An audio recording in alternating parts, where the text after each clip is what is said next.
우리 오늘 같이 살펴볼 성경 본문 말씀은 에스겔 37장입니다. 에스겔서 37장 24절에서 28절입니다. 에스겔서 37장 24절에서 28절 우리 같이 합독하겠습니다. 내 종 다윗이 그들의 왕이 되리니 그들 모두에게 한 목자가 있을 것이라. 그들이 내 규례를 준수하고 내 율례를 지켜 행하며 내가 내 종 야곱에게 준 땅, 곧 그의 조상들이 거주하던 땅에 그들이 거주하되 그들과 그들의 자자 손손이 영원히 거기에 거주할 것이요 내 종 다윗이 영원히 그들의 왕이 되리라.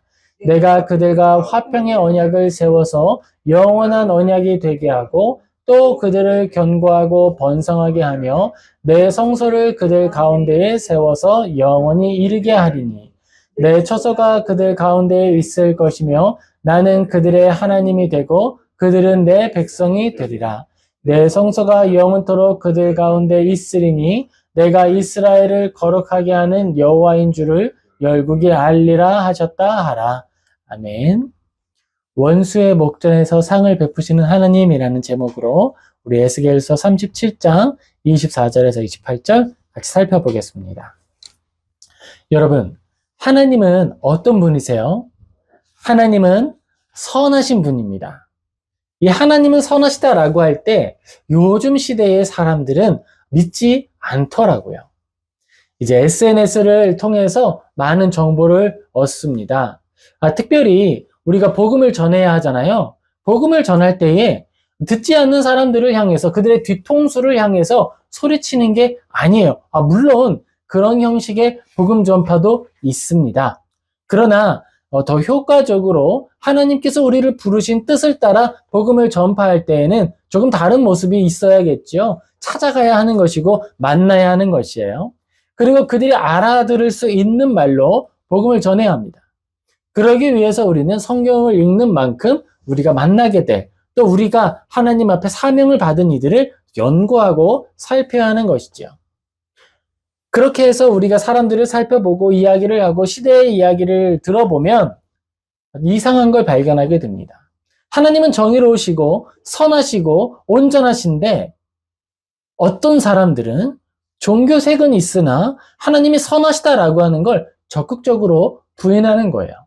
하나님이 선하시다라고 하는 걸 인정하면 내가 가지고 있는 죄를 드러내게 되기 때문이죠. 그런데 성경은 죄를 드러내는 것이 진리의 역할이다라고 아주 명확하게 여러 군데에서 이야기하고 있습니다. 이상한 일이에요. 성경을 전하고 예수 그리스도를 전하는데 예수 그리스도께서 나의 죄 때문에 십자가에 달려 죽으셨다라고 하는 그 사실을 전하지 않습니다. 오히려 성경이 나의 죄를 드러내면 이미 용서받았으니 지나갔다라고 이야기하는 거예요. 그런데 아니죠.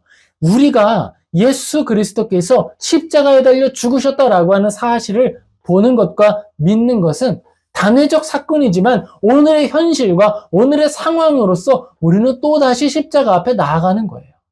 그것이 우리가 성찬을 하는 이유입니다.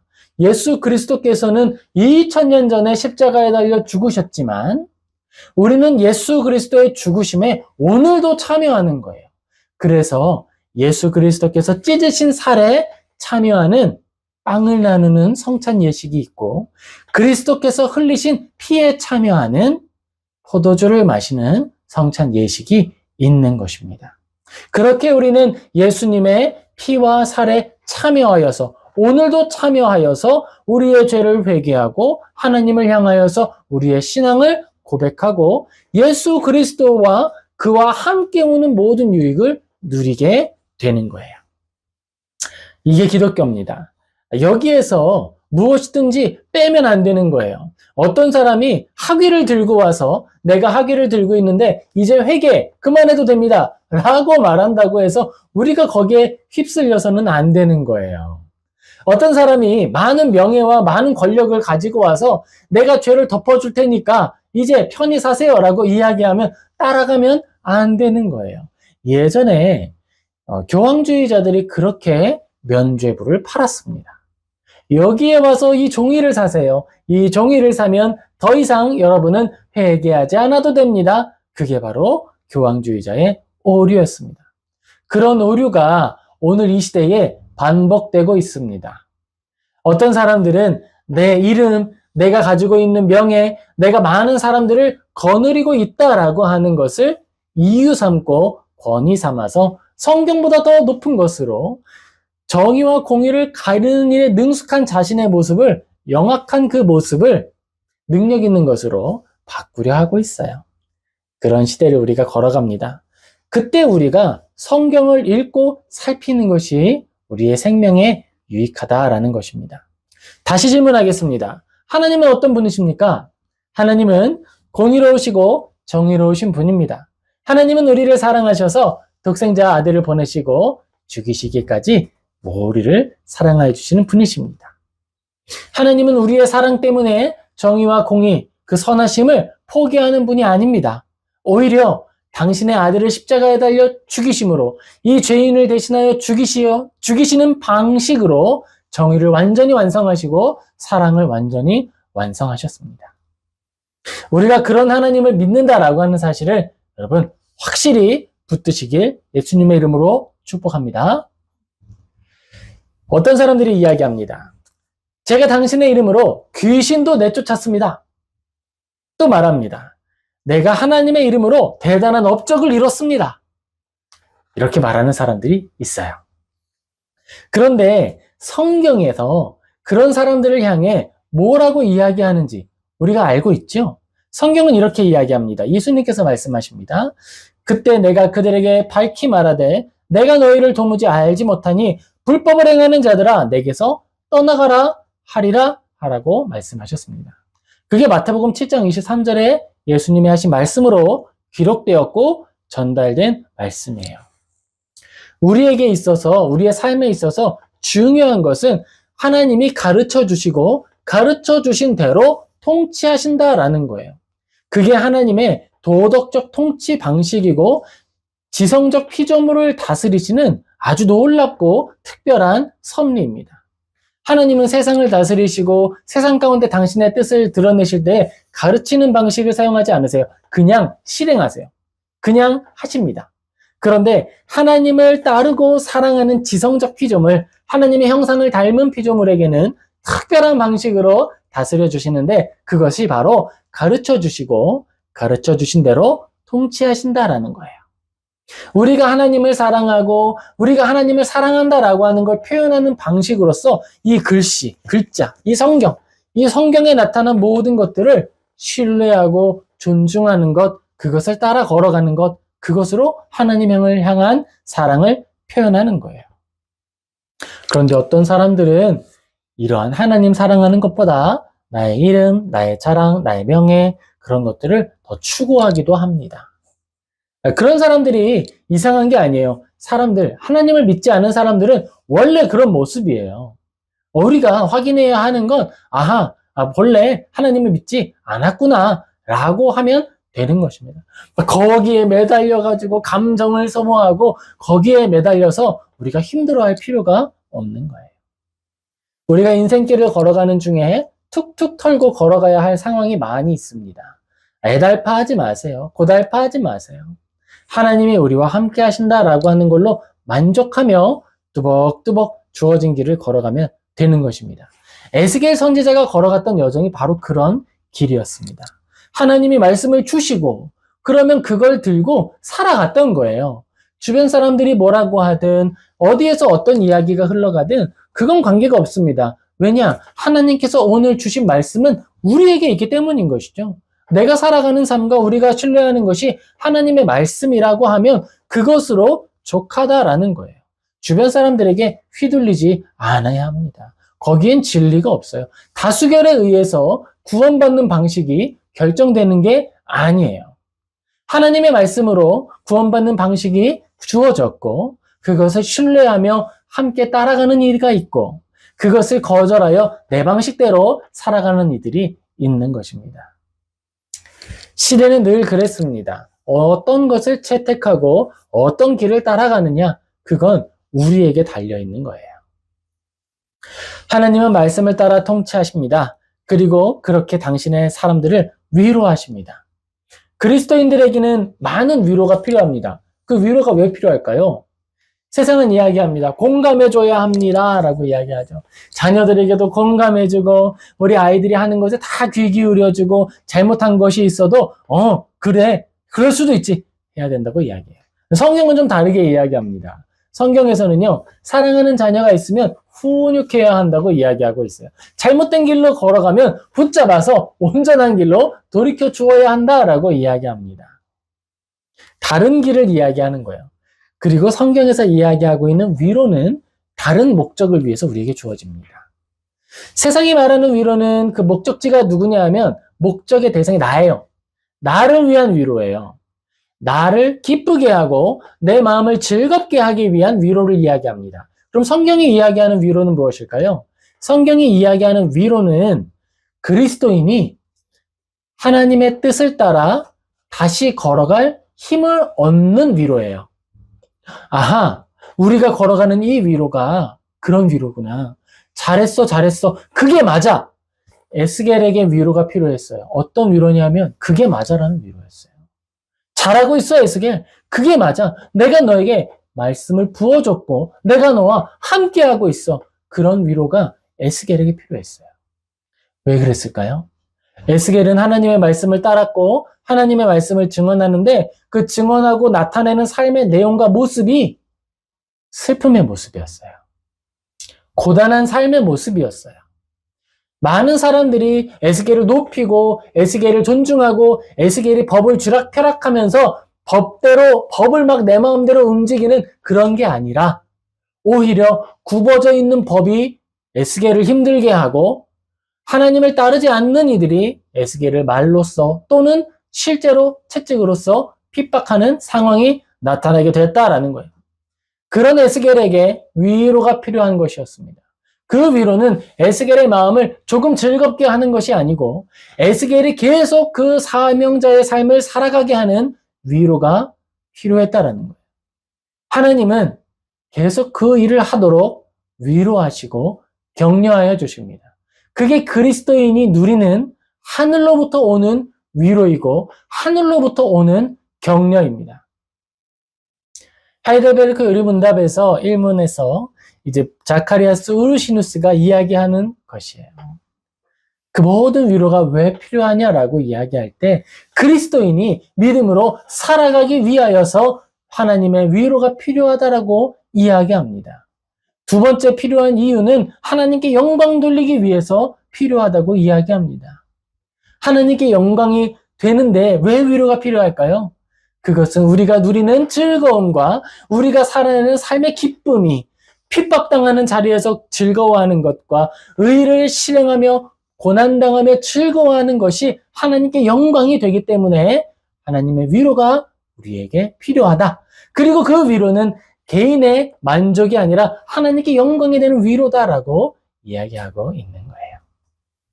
우리는 하나님께 위로를 구하고 또한 누리는 사람들입니다. 우리가 어려움에 있을 때 교회의 장로를 청하여 신방을 받기도 합니다. 성경에 기록되어 있지요. 그건 위로함을 얻고자 하는 거예요. 성도의 교제가 무엇입니까? 성도가 성도에게 내가 할 수 있는 모든 선한 것을 베풀어 주는 것이 바로 성도의 교제입니다. 악을 덮어주고 악한 것은 아니다 하는 것이 아니고 악에 치우친 자들은 붙들어서 악으로부터 끌어내고 하나님의 말씀을 떠나 있는 자들에게는 하나님의 말씀을 전하여 주어서 다시 새 소망을 얻게 하는 것, 그게 의로운 일, 선한 일, 성도의 교제예요. 죄를 죄로 덮고 그게 회지를 칠하고 죄인 것을 아닌 것처럼 바꾸어 말하는 것은 사망으로 이끌어들이는 사탄의 일이 되는 것입니다. 에스겔이 만약에 사람들을 만족시켜주는 것을 자기의 목적 삼았다 그러면 제일 먼저 해야 되는 일은 하나님의 말씀을 버리는 일이어야 하는 거예요.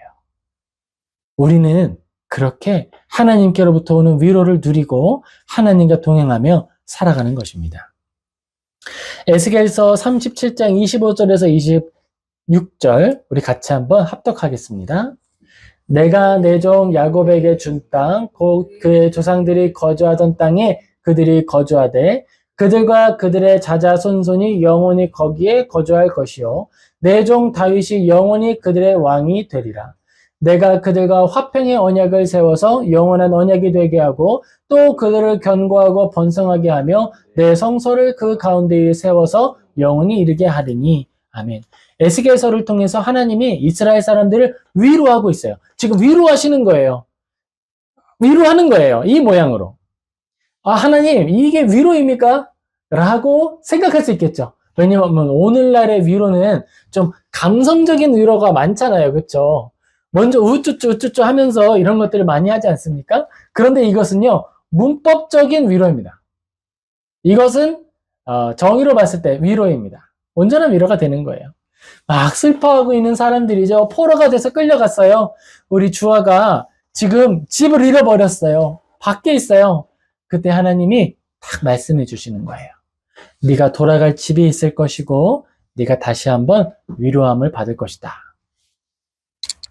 우리 쟤한테 이야기를 하는 거예요. 네가 다시 한번 음식을 얻을 것이고 너의 즐거움을 얻을 것이다. 너에게 닌텐도의 시간이 찾아올 것이다. 하나님이 그렇게 말씀하시는 거예요. 웃음을 참지 못하는 거죠. 가장 필요한 것을 하나님이 주시겠다 약속하시며 이야기하십니다.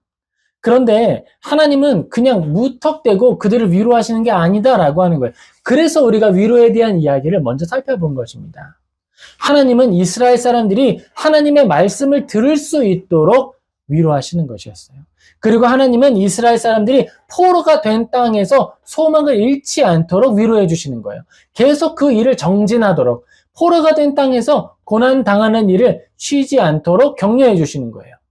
그거 좀 이상한 거 아닙니까? 위로해 주시면 고난으로부터 건져야 하는 거 아닐까요? 아니에요, 여러분. 고난은 우리를 성숙시켜야 하는데 성숙시키는 그 일은 그냥 혼자 이루어지는 게 아닙니다. 우리가 고난 속에서 정신을 빼놓고 이렇게 살아간다고 해서 내가 그냥 혼자 성숙하는 게 아니에요. 고난 속에서 생각해야 돼요. 고난 속에서 묵상해야 됩니다. 고난 속에서 하나님을 찾아야 합니다. 고난당하지 않은 자들은 하나님의 그 이름의 값짐, 그 사랑, 그 맛의 탁월함, 그 달콤함을 알 수 없습니다. 하나님 말씀에 담겨있는 꿀송이같이 달콤한 맛을 알 수 없어요. 그것은 고난을 통해 하나님을 발견한 자들이 받는 복락입니다. 학위를 아무리 가지고 있어도 하나님을 모르는 자가 있을 수 있어요. 그건 세상의 지혜로 얻을 수 있는 지식이 아닙니다. 제가 가지고 있는 책 중에 한국으로부터 가져온 책 중에 가장 값진 책으로 여기는 게 있어요. 그건 뭐냐면 하나님을 세상에 알려주지 않는 하나님을 아는 지식이라는 책이에요. 아이들을 위한 동화책인데요. 할아버지 목사님이 손자, 손녀들에게 믿음을 전해주기 위해서 글을 썼던 걸 번역했던 그런 책이에요. 세상은 하나님을 알려주지 않습니다. 세상은 하나님을 알 수 없습니다. 아무리 뛰어난 사람이라도요. 고난 안에서 하나님을 제대로 묵상하고 발견하지 않으면 말씀의 달콤함을 알 수 없는 거예요. 고난받은 자의 향기에 참여할 수 없는 거예요. 하나님께서 우리를 부르시고 천국의 앞에서 우리에게 물으실 거예요. 티켓 보여달라고. 그때 우리가 보여드릴 나의 티켓, 그때 내가 하나님께 올려드릴 영광의 진주, 그것은 우리가 품어낸 고난의 흔적입니다. 고난의 흔적이에요. 여러분, 고난을 멀리할 것으로 생각하지 마세요. 그것은 하나님께 올려드릴 우리의 예물이에요. 무엇으로 하나님을 기쁘시게 하겠습니까? 하나님의 말씀을 이유로 내가 당했던 어려움과 고통과 신음들이 하나님께 올려드릴 진정한 예물이 되는 것입니다. 포로가 되어 끌려가는 사람들 중에 어떤 사람을 생각해 보겠습니다. 포로로 끌려갔던 사람들 중에 어떤 사람들은 세상적인 수완이 좀 부족한 사람이 있을 수 있어요. 진짜 가진 능력은 탁월해요. 지혜가 많습니다. 그런데 뭐가 없어요? 이 세상 사는 방법을 잘 모르는 거예요. 대표적인 사람 4명 있는데 누굴까요? 다니엘과 세 친구죠. 다니엘과 세 친구는 뭐는 있는데 뭐가 없을까요? 정말 하나님이 주신 지혜는 이렇게 있는데 뭐가 없어요? 타협하는 지혜가 없어요. 그래서 어디 가요? 풀무불에도 들어가고요. 어려운 일은 다 겸하게 되죠. 그런 사람이 있습니다. 포로 중에 어떤 사람은 능력과 지혜는 충만한데 세상 사는 지혜가 부족한 사람이 있을 수 있다라는 거예요. 그들의 삶이 있어요. 그리고 또 어떤 사람이 있을까요? 물론 능력도 좋을 수 있겠죠. 그런데 그거보다 더 좋은 게 뭐냐 하면 세상에 사는 세상적 지혜가 탁월한 사람이 포로 중에 있었을 거예요. 그런데 여러분, 그거 아십니까? 성경은 가진 바 능력이 탁월한 것이 아니고 하나님 앞에 신실한 이들이 성경에 기록되었습니다. 모르드게가 그랬고요. 에스더가 그랬어요. 그들이 가지고 있었던 것은 하나님을 향한 신실함이었고 말씀을 붙들고 살아가고자 하는 열심, 열정이었습니다. 그리고 그들이 갖추지 못했던 세상적 지혜는 하나님의 섭리와 놀라운 개입하심으로 극복하게 해주셨어요. 가장 필요한 것이 무엇인가? 라는 질문을 우리는 포로기가 지나가고 살아냈던 사람들의 삶을 통해 확인하게 되는 거예요. 자, 어떤 사람 중에 세상에 수완이 좋은 사람이 있다고 칩시다. 그런 사람들은요, 포로로 끌려갔지만 그렇게 비참하지 않았을 거예요. 먼저는요, 간수장에게 잘 보이는 거죠. 간수장의 일을 막 도와주면서 많은 일을 하는 겁니다. 일제시대 때는 어떻게 표현할 수 있을까요? 일본 사람들의 앞에 서가지고 한국 사람들을 더 괴롭히고 한국 사람들의 재물을 더 착취했던 그런 사람들이 세상적 지혜가 있던 사람들이죠. 매국노라고 부릅니다. 포로로 끌려간 자리에서 내가 서야 할 자리, 고난의 자리를 피하기 위해 뭘 사용하고 있는 거예요? 나의 지혜를 사용하고 있는 거예요. 하나님이 포로로 보내신 건 포로된 자리에서 고통 겪으라고 보내신 거예요. 그럼 그 삶을 살아낼 때 뭘 해야 되는 거예요? 고민하고 신음하고 땀 흘리고 피 흘리며 묵상하는 거예요. 생각하는 거예요. 그 안에서 열매가 맺어지는 거예요. 그걸 샥샥 피하고 요리조리 피하면 아무 열매도 아무 유익도 얻을 수 없는 것입니다. 생각하기를 피하지 말라는 거예요.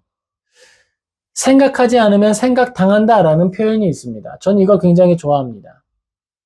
우리가 가지고 있는 이 신앙도 이런 면이 분명히 있고 아주 선명하게 있습니다. 생각하지 않으면 생각당하는 거예요. 누구에게요? 세상으로부터 당하는 거예요.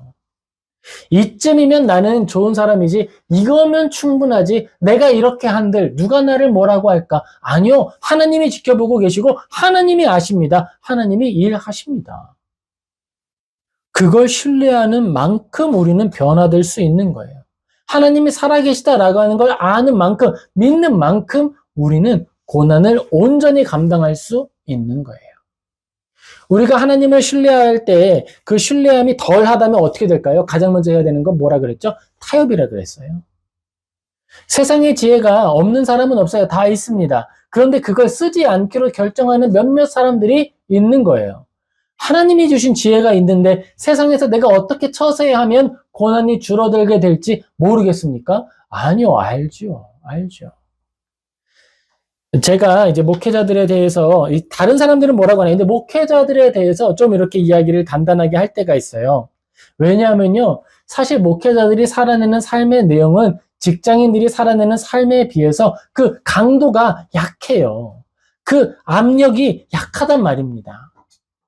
그런데 그 안에서 신음하기를 그치는 목회자가 너무 많아요. 믿음을 가지고 밖에서 살아가고 소득을 얻기 위해 피땀 흘려 걸어가는 삶 속에서 경험하는 무게, 그 치열함이 있습니다. 근데 그 정도 치열함도 감당하지 못하면서 사역한다 이야기하는 거예요. 그러면 안 되는 거예요. 순전하기 위하여서 노력해야 하는 것이고 하나님의 말씀대로 살아가길 힘써야 하는 거예요. 그럴 때 우리가 하나님의 뜻을 드러내는 자로 살아가게 되는 것입니다. 그리고 그런 사람이 되었을 때 우리가 진정 아파하는 사람들에게 위로를 전할 수 있지 않겠습니까? 그건 이제 우리가 성도의 입장으로 다시 한번 말씀을 드려볼게요. 우리가 삶을 살아갈 때에 고민하는 지점이 생길 거예요. 믿음과 삶이 충돌하는 지점이 생길 겁니다. 신념이 될 수 있고요. 이념이 될 수 있어요. 나의 이익을 포기해야 되는 자리가 될 수 있습니다. 그때 포기한 사람이 포기하는 지점에서 실망하고 아파하는 사람들을 위로할 수 있는 거예요. 기도 안 해서 그래가 아니고 그건 고민을 안 했던 사람이 하는 말이에요. 진짜 씨름하고 눈물 흘렸던 사람은 그렇게 표현하지 않습니다. 찾아가서 격려하고 함께 동행해 주는 거예요. 결정이 되기까지. 우리는 그런 삶을 살아가야 한다라는 거예요. 에스겔서에 나타난 이 위로의 말씀이 단순히 그들에게 듣기 좋은 소리를 하기 위한 위로가 아니다라고 하는 것을 우리는 기억해야 합니다. 이 위로가 가지고 있는 무게와 깊이 그 쓸모에 대해서 생각해야 한다라는 거예요. 하나님이 우리를 위로하시지요. 하나님이 우리를 격려하십니다. 기도하면 하나님이 우리를 평안한 주님의 품 안에서 품어주세요. 그런데 그 기도함이 현실 도피가 되어서는 안 된다라는 거예요.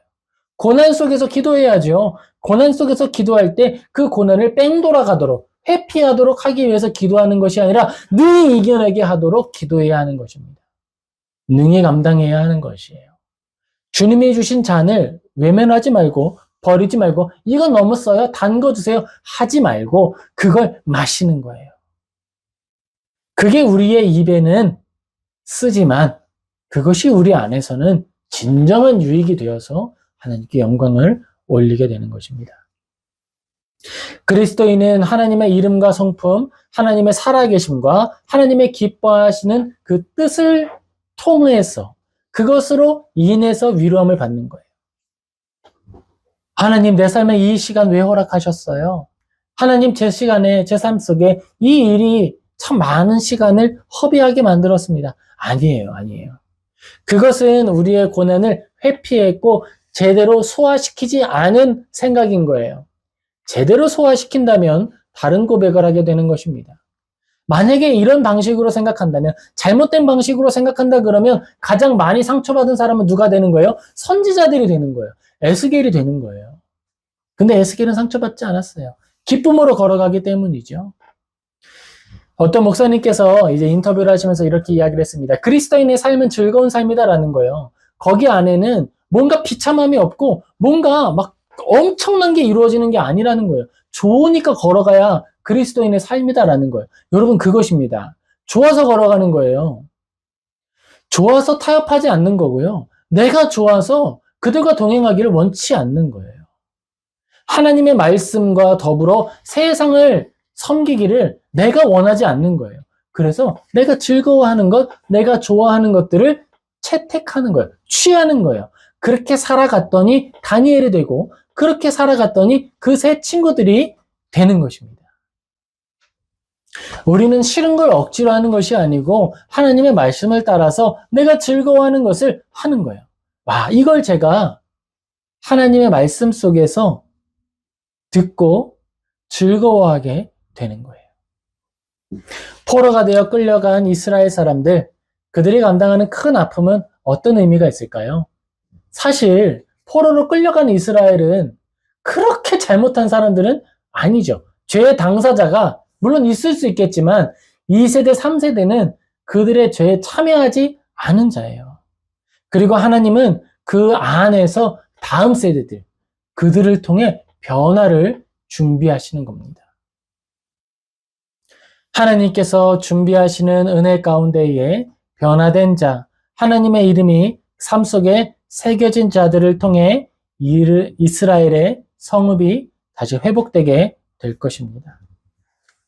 아침에 아내하고 그런 이야기를 했습니다. 우리가 이 시대를 살아갈 때 감당하는 무게, 그것이 의미 있다라고 하는 이야기를 했어요. 그리스도인으로 걸어가는 우리들이 느끼는 세상의 저항감이 있습니다. 근데 예전에는 안 그랬어요. 예전에는 복음 전하면 교회에 사람들 잘 왔어요. 교회 다니는 사람들을 되게 좋은 눈빛으로 바라봤어요. 근데 지금은 안 그래요. 교회 다니는 사람들을요, 무슨 악마 쳐다보듯이 쳐다봐요. 악당들 쳐다보듯이 쳐다본다고요. 그게 우리가 감당하는 포로의 시기예요. 이전 세대가 했던 일이죠. 우리는 당사자가 아니에요. 이제 막 시작했는데요. 당사자가 아니지만 그거 감당하고 외면하면 안 되는 거예요. 감당하고 그 안에서 해야 할 일을 해 나아가는 거예요. 이건 또 불교적인 표현이기도 하고 한데 다른 표현이 한국어에 없어요.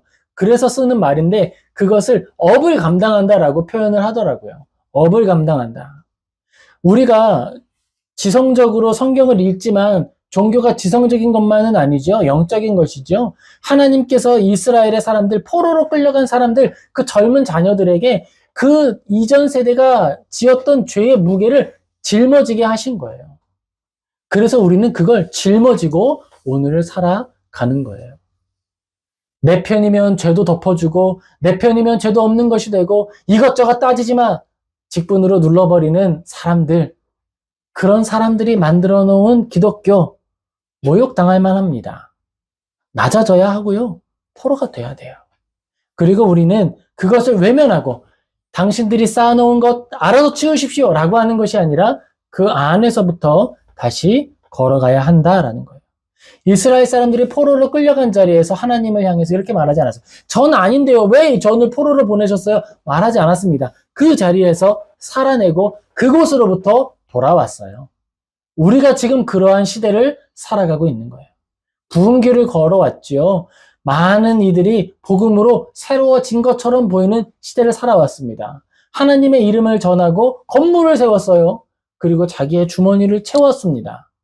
부인할 수 없지요. 그럼 그걸 인정하고 그것으로부터 회개하는 것으로 시작하면 되는 거예요. 이스라엘의 포로로 끌려간 사람들이 시작하는 자리가 바로 거기입니다.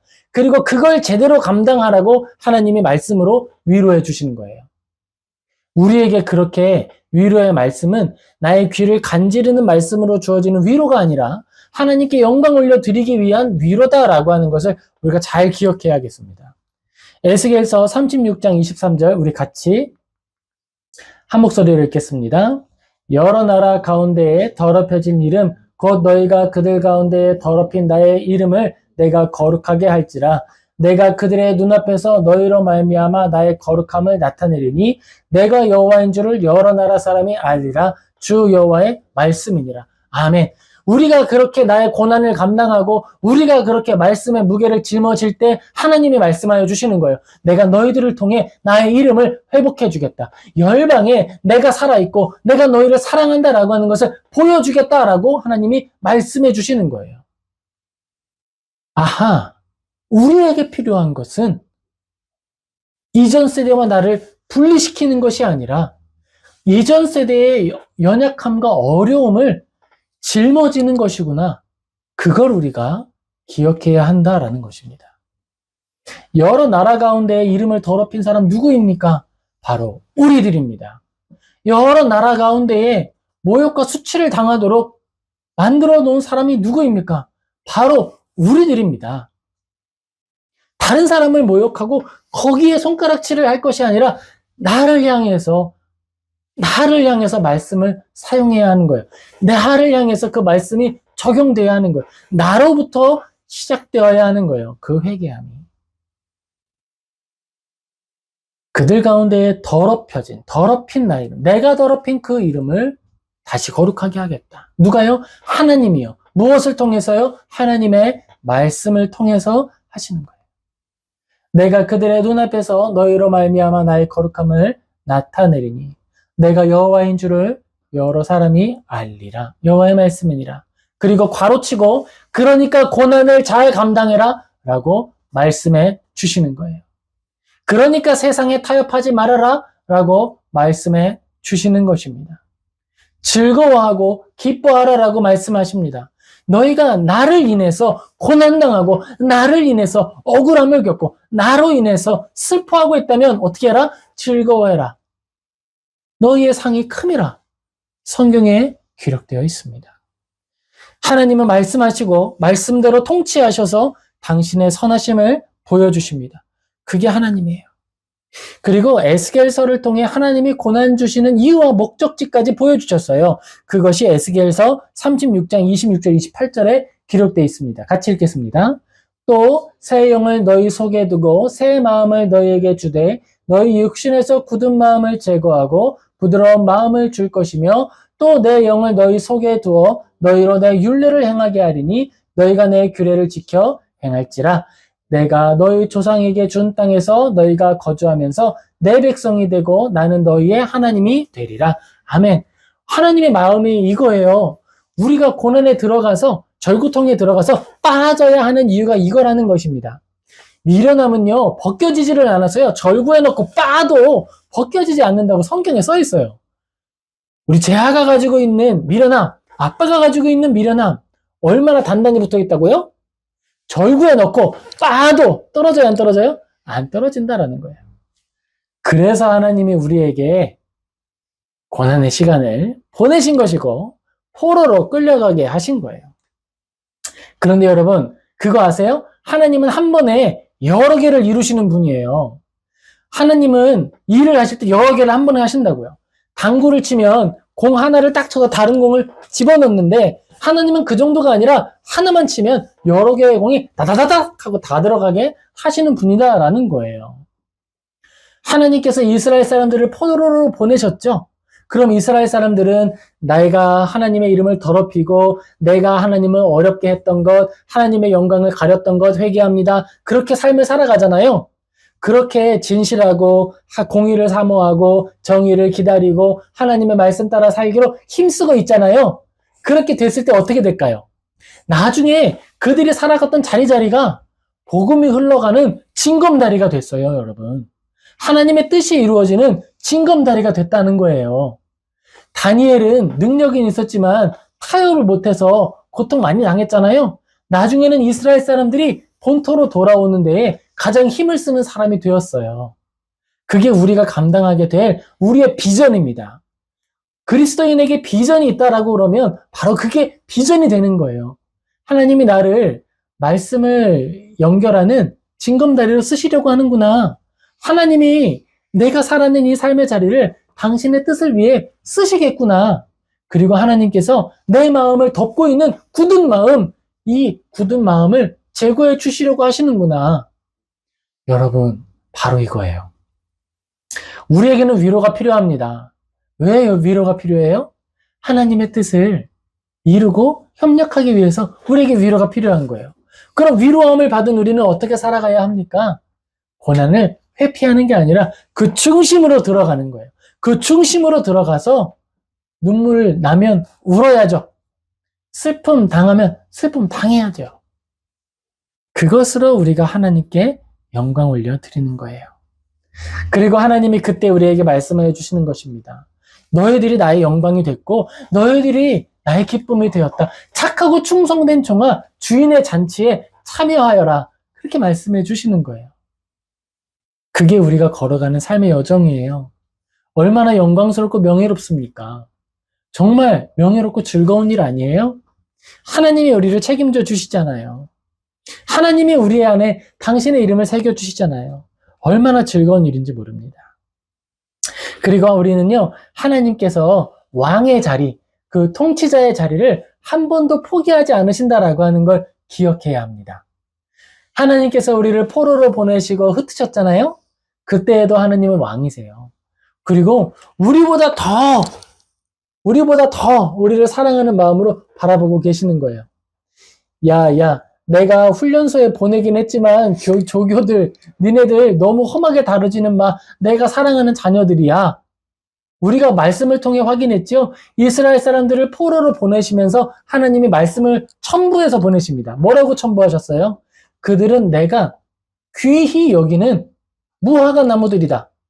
그곳에 잠깐 심어서 돌볼 텐데 험하게 다루지 말아라. 그리고 무화과 나무가 되는 사람들에게도 편지 보내십니다. 너희들 그곳에서 수가 줄어들지 않도록 힘내고 노력하고 열심히 살아가라. 그래서 나의 뜻을 이루게 될 것이다. 돌아오게 될 것이다. 70년이 지나면 돌아와서 나의 뜻을 또 이루게 될 것이다. 하나님의 말씀으로 첨부해 주시는 거예요. 오늘 우리도 그렇습니다, 여러분. 우리가 살고 있는 삶도 그렇습니다. 여러분, 하나님의 뜻대로 살기를 소망하시고 하나님의 비전이 나를 통해 이루어지게 되기를 원하세요? 그러면 어려움을 회피하는 기도를 하지 마시고 그 안을 통과하기 위한 기도로 나아가시길 바랍니다. 그 두 개는 기도의 목적지가 다른 거예요. 고난을 회피하기 위한 기도의 목적지는 나예요. 나의 편리, 나의 즐거움, 나의 기쁨이에요.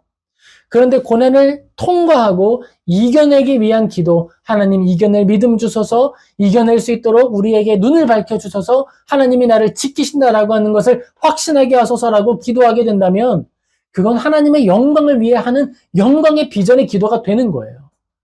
어떤 기도가 하나님을 기쁘시게 할까요? 어떤 기도가 하나님이 우리에게 원하시는 기도일까요? 두 번째 기도죠. 하나님의 비전을 위한 기도. 고난을 통과하여서 온전히 돌파하는 기도, 바로 그 기도가 하나님을 기쁘시게 하는 기도가 되는 것입니다. 에스겔서 36장 27절에서 28절입니다. 같이 읽겠습니다. 또 내 영을 너희 속에 두어 너희로 내 율례를 행하게 하리니 너희가 내 규례를 지켜 행할지라. 내가 너희 조상에게 준 땅에서 너희가 거주하면서 내 백성이 되고 나는 너희의 하나님이 되리라. 여러분, 제가 지금 말씀을 증언했잖아요. 그런데 이 말씀이요, 여러분, 달콤한 말씀이 아닙니다. 달콤하지 않아요. 고난에 들어가라 그러는데, 그런데 여러분, 성령님이 우리 안에 함께 하시면서 이 선포된 말씀의 맛을 느끼게 하는 거예요. 단맛이 있어요. 제가 정말요, 여러분, 거짓말 안 하고요. 뭐 이런 거 있잖아요. 여러분 응답하실 겁니다. 뭐 나와 하나님이 함께 하십니다. 하나님이 나에게 음성 들려주셨습니다. 당신하고 나하고 결혼하라고 하던데요. 여러분 이런 건 다 사기예요. 이런 거 아니고요. 하나님께서 우리에게 주신 이 말씀을 통해서 제가 진실로 말씀드리건데 이 말씀을 달게 여기는 자들에게 복이 있습니다. 이 말씀을 달게 여겨서 하나님의 뜻대로 나의 삶에 모두 행하소서라고 기도하는 사람에게 복이 있습니다. 그게 믿음으로 걸어가는 이들의 삶이고 꿀성이와 같이 달콤한 하나님의 말씀을 맛보게 될 사람들이에요. 다윗이 광야에서 하나님의 말씀을 묵상할 때 꿀성이와 같은 말씀의 맛을 느낄 수 있었습니다. 바로 그 자리에 지금 우리를 초대해 주시는 거예요. 내가 너를 사용하기를 원한다. 하나님이 말씀하시는 것입니다. 그게 오늘 우리에게 주어진 말씀이고 우리가 살게 된 포로의 삶이 되는 것입니다. 우리 속에 하나님의 영을 허락해 주셨어요. 하나님의 영께서 우리의 마음속에서 증언하십니다. 힘들고 고달픈데 말씀을 떠나지 않게 되는 거예요. 누구 때문에요? 성령님께서 도와주시고 해석해 주시고 은혜로 채워주시기 때문입니다. 그게 우리가 누리는 믿음의 삶입니다. 우리가 하나님의 말씀을 묵상하며 살아가고 있습니다. 하나님의 말씀이 우리 인생의 답입니다. 에스겔서 37장 24절에서 25절에 이렇게 기록되어 있어요. 같이 읽겠습니다. 나 여호와는 그들의 하나님이 되고 내 종 다윗은 그들 중에 왕이 되리라. 나 여호와의 말이니라. 내가 또 그들과 화평의 언약을 맺고 악한 짐승을 그 땅에서 그치게 하리니 그들이 빈들에 평안히 거하며 숲풀 가운데에서 잘지라. 아멘. 하나님이 우리에게 주신 말씀입니다. 우리 주위에 짐승들이 둘러싸고 있습니까? 두려워하지 마십시오. 하나님이 그 짐승들의 입을 닫게 만드실 것이고 하나님이 그 짐승들을 몰아내실 것이고 하나님이 그 짐승들을 모두 다 진노의 불길로 불태워 주실 것입니다. 이 에스겔서에 우리 오늘 읽은 말씀은요. 사실 에스겔서 37장의 앞부분이 굉장히 유명해요. 뭐냐면요. 뼈의 비유거든요. 비인들의 수많은 사람들의 시체가 있는 거예요. 다 멸절된 군인들이 있는 것입니다. 거기엔 죽음의 향기가 있겠죠. 그런데 하나님의 말씀이 임하고 하나님의 말씀이 임하게 되었을 때 죽음이 보였던 그 무덤의 자리가 군병들, 말씀으로 살아난 군인들이 세워진 자리가 되는 거예요. 시체가 있던 자리로 생각되었더니 말씀이 임하니 그곳에 하나님의 사람들로 세워졌다라는 것입니다. 회복을 의미하는 것이죠. 그 회복을 의미하는 말씀 후에 덧붙여진 말씀이 우리가 오늘 읽은 말씀 본문이에요. 위로하시는 거예요. 위로하시는데 고난을 극복하고 70년 동안 살아남아라라고 말씀하여 주시는 거예요. 70년을 살아내야 돌아갈 시간이 오는 거예요. 하나님 70년을 줄여주세요가 아니라 70년을 잘 감당하게 하소서라고 기도해야 하는 것이에요. 그게 이스라엘이 해야 하는 기도인 것입니다. 우리가 해야 하는 기도예요. 하나님이 약속하신 그 70년을 내가 잘 살아내게 하소서라는 것입니다. 사랑하는 성도 여러분, 우리가 하나님의 말씀을 따라 살아가게 되기를 예수님의 이름으로 축복합니다. 다른 사람에게서 자부심을 찾고 다른 곳에서 나의 명예를 찾지 마세요. 오직 하나님의 말씀, 하나님의 살아계심, 하나님의 동행하심, 바로 거기에 우리의 명예와 우리의 능력이 있는 것입니다. 말씀을 기억하며 몇 가지 교훈을 우리의 영혼에 새기게 되기를 소망합니다. 먼저 우리가 기억해야 할 것은요, 하나님은 의로운 분이다라는 것입니다. 죄를 덮는 데에 능숙하게 되지 마시고 차라리 엎드려 회개하는 데 능숙하게 되는 모든 성도님 되시길 예수님의 이름으로 축복합니다. 둘째로 우리가 기억해야 할 것은요, 하나님은 심판하는 분이다라는 것입니다. 하나님께서 짐승들을 다 보고 계세요. 그리고 하나님께서 때가 이르면, 이스라엘 사람들이 돌아갈 때가 이르면 그 짐승들을 다 정리하시고 그곳에 살기에 좋은 땅이 되도록 허락해 주시는 것입니다. 우리가 바랄 것은 하나님이 정하신 그날까지 말씀대로 살아가는 것입니다. 그렇게 하나님을 소망 삼고 하나님께서 일하실 줄을 믿고 나아가는 모든 성도님 되시길 예수님의 이름으로 축복합니다. 마지막으로 우리가 기억해야 할 것은요, 낮은 자리에 서길 기뻐하라 라는 것입니다. 여러분, 높아지기는 쓰지 마세요. 거기에 아무것도 없습니다. 높아진 자리에는 벼랑 끝이 있고 떨어지고 죽을 일만 남은 거예요. 낮은 자리로 가세요. 그곳에 생명수가 있고 낮은 자리에 예수님이 함께 하십니다. 낮은 자리에서 예수님이 말씀이 머무는 자리에서 진리 안에서 기뻐하고 만족하는 모든 성도님 되시길 예수님의 이름으로 축복합니다. 아멘. 기도하겠습니다.